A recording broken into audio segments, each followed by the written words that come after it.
হরে কৃষ্ণ। বাড়ির গেটের সামনে হওয়া সেই আবনা ছোট্ট কুমড়ো গাছটা দেখো কত বড় হয়ে গেছে। কি করছো? হরে কৃষ্ণ। কুমড়ো গাছে ডোগা বান কাটছি ভগবানের জন্য।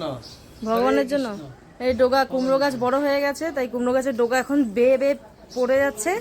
তাই জন্য 2-3টে ডোগা এখন প্রভুজি নিয়ে আসবে, এটা ভগবানকে ভোগ নিবেদন করা হবে রান্না করে আজকে।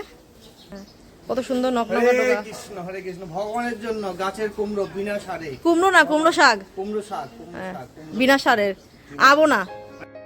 কুমড়ো ডোগা যখন কাটা হয়ে গেছে তখন আর বেশি দেরি না করে ঝটাপট ডোগাগুলোকে বানিয়ে নিয়েছি ছোট ছোট করে।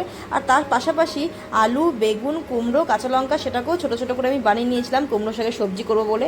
তারপর কড়াতে তেল দিয়েছি, কালো জিরা দিয়েছি, একটু হিং সম্বার দিয়ে সবজিটাকে ফেলে দিয়েছি, নাড়াচাড়া করে ডোগার পাতাগুলোকেও ফেলে দিয়েছি। দিয়ে যখন এগুলো একটু মজে আসবে তখন এটাকে ঢাকা চাপা দিয়ে দিয়েছি, সামান্য নুন, হলুদ এবং পরিমাণ মতন চিনি দিয়ে। তারপর সবজিটা যখন হয়ে আসবে তখন নামানোর সময় একটু কালো জিরা বাটা দিয়ে সবজিটা নামিয়ে দিয়েছি এবং ঠান্ডা করে ভগবানকে নিবেদন করেছি। তো কুমড়ো শাক কি জয় হরি বল।